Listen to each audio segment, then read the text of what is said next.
আমাদের শিক্ষক সমাজ, সাংবাদিক বন্ধুগণ, উলামায়ে কেরাম, পর্দার আড়ালের মা ও বোনেরা, আসসালামু আলাইকুম ওয়া রাহমাতুল্লাহি ওয়া বারাকাতুহু। কে আছে জোয়ান, হও আগুয়ান, হাফিজে ভবিষ্যৎ, আছে তার হিম্মত, কে দরিদ্র হাল, ছাত্ররা বিজয় পান। এই ধরনের একটা স্লোগান আমরা বইতে করেছি। 2017 সালে রোহিঙ্গাদেরকে আমরা আমাদের মাতৃভূমি বাংলাদেশে জায়গা দিয়েছি মানবতার কাছে। 11 থেকে 12 লক্ষ রোহিঙ্গা এখানে বসবাস করতেছে। বিভিন্ন উন্নত রাষ্ট্র থেকে তাদের জন্য সাহায্য আসতেছে, সেই সাহায্য দিয়ে রোহিঙ্গাদেরকে সেবা দিচ্ছি। এখানে অনেক সাহায্য আছে। আমরা সকালেও সাইকেল একজনের সাথে কথা বলেছি। আমাদের ক্যাম্প 21 প্রায় 2000-এর অধিক চাকরি করতেছে, আমাদের কেরম করে চাকমা করে 36টির অধিক এনজিও ওখানে কাজ করতেছে। আজকে আমাদের 1 নম্বর ওয়ার্ড অবহেলিত। বাবু চৌধুরীর মতো, আমাদের ছাত্রলীগের মাসক সাহারিয়ার মতো, কারণ সিদ্ধারের মতো, আমাদের মতো নেতৃবৃন্দের আমার অবহেলিত। এটা আমাদের অদূরদর্শিতা, এটা আমাদের অবহেলা, এটা আমাদের ধরে নিতে হবে, এটা আমাদের মেনে নিতে হবে। আজকে আমাদের শিক্ষিত সমাজের ছেলেরা বেকার হয়ে বসে আসতে পারে, এই দায় আমরা আপনারা সকলেই কেউ এড়াতে পারবো না, ঠিক কিনা? আমাদের যৌক্তিক দাবি, গণতান্ত্রিক দাবি, আমাদের মৌলিক দাবি, আমাদের ওয়ার্ডে যেখানে ক্যাম্প হয়েছে সেই ক্যাম্পে আমাদের যারা যোগ্যতা সম্পন্ন ব্যক্তি, সেই যে ধরনের হোক না কেন, তাদেরকে অবশ্যই চাকরি দিতে হবে। সেই ধরনের সমুদায় এবং সেই ধরনের সব উদ্দেশ্য নিয়ে আমরা এগিয়ে যেতে চাই। আমার বাবা মারা গেছে, আমার মারা বাবার কসম, আল্লাহর কসম, কোন রাজনৈতিক কোন উদ্দেশ্য আমার নেই, আমাদের নেই। আমাদের উদ্দেশ্য হচ্ছে আমাদের গড়ে দেওয়া সমাজ, আমাদের এই গ্রামের অবহেলিত মানুষের পরিবারের ছেলেরা যাতে এখানে কর্ম করে, কাজ করে, বেতন নিয়ে তাদের সংসার চালাতে পারে, সেই ধরনের উদ্দেশ্য নিয়ে আমরা ময়দানে নেমেছি ইনশাল্লাহ। শেষ রক্তবিন্দু দিয়ে হলে ইসলাম হবে ইনশাল্লাহ, কথা দিয়ে যাচ্ছি।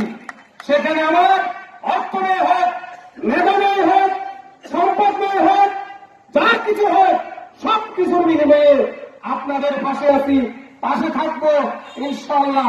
সর্বশক্তি দিয়ে আপনাদের সেবা করার সেই মনোমানসিকতা নিয়ে এগিয়ে যাব। পরিশেষে সকল দলের নেতৃবৃন্দকে এখানে আমরা আহ্বান করেছি, মাইকে অ্যানাউন্সমেন্ট করে ডাকা হয়েছে। এখানে আমরা সবাই আমরা মরে যাব। 20 বছর 30 বছর আগে কারো মরে গিয়েছে, আমরা অনেকে অনেক কিছু নিই না, কারণ সেই ধরনের ভালো কিছু করে না। হযরত শাহজালাল, শাহজালাল, শাহমাদ্দুম, শেরবাংলাকে ফজলুল হক, মাওলানা আব্দুল হামিদ কান্দাসানি, বঙ্গবন্ধু শেখ মুজিবুর রহমান, শহীদ প্রেসিডেন্ট জিয়াউর রহমান যুগের পর যুগ ধরে, শতাব্দীর পর শতাব্দী এদেরকে স্মরণ করছে কেন? এরা সেই মহৎ কাজ করেছে। আমরা এই ওয়ার্ডের বাসিন্দা, আমাদেরও সেই যদি মহৎ কাজ করি, পরবর্তী প্রজন্ম আমাদেরকে স্মরণ করবে, কথা ঠিক কিনা? সেই ধরনের স্মরণ করার মতো কাজ আমাদের করতে হবে। এই ধরনের একটা বিশাল প্রশান্ত মহাসাগরের মতো মন নিয়ে যখন আমরা ময়দানে কাজ করবো, তাহলে আমরা অবশ্যই বিজয় হব, অবশ্যই বিজয় হবে ইনশাআল্লাহ। পরিশেষে আপনারা যারা আমাদের ওয়ার্ডের যারা শিক্ষিত বেকার রয়েছে, কোন দল দেখবো না, কোন মত দেখবো না, কোন ব্যক্তি দেখবো না, সে আমার যদি সত্যের দুশ্মন হয়, তাদেরকে চাকরি দেওয়ার ক্ষেত্রে আমাদের প্রচেষ্টা অব্যাহত থাকবে। পরিশেষে আমাদের ডাকা এন্ট্রি হবে 1 নম্বর ওয়ার্ডের, সেই ডাকার কোঅর্ডিনেটর করবে হারুন সিদ্দিক। এবং পরিশেষে আরেকটা কথা বলতে চাচ্ছি, গণপ্রজাতন্ত্রী বাংলাদেশ সরকারের মাননীয় প্রধানমন্ত্রী শেখ হাসিনা 33% পোস্ট কমিউনিটির যে বরাদ্দ, চাকমারপুর ক্যাম্পের কোটি কোটি টাকা কাজ করতেছে। আজকে যদি 1 নম্বর ওয়ার্ডের সেই 33% বরাদ্দ থাকে, তাহলে 1 নম্বর ওয়ার্ড সিঙ্গাপুরের মতো হয়ে যেতে, কথা ঠিক কিনা? 1 নম্বর ওয়ার্ডের 33% বরাদ্দ, আপনি সরকারি দলের একজন ইউনিয়নের প্রেসিডেন্ট, এখানে চেয়ারম্যান আসার কথা, মেম্বার আসার কথা, থানা আসবার কোনো কথা হয়েছে, আপনারা কেউ বাইরে যেতে পারবেন না। সেই 33% বরাদ্দ গরিব মেহনতি মানুষের রাস্তাঘাট, ব্রিজ, খালবাট, মেহনতি মানুষ কিভাবে সুযোগ সুবিধা পায়, সেই ধরনের অধিকার নিয়ে আপনাদেরকে সদস্য থাকতে হবে। কেউ অবহেলা করে যেতে পারবেন না ইনশাআল্লাহ। আমরা আপনাদের ছেলে হিসেবে কথা দিচ্ছি, আমরা আপনাদের সাথে থাকবো।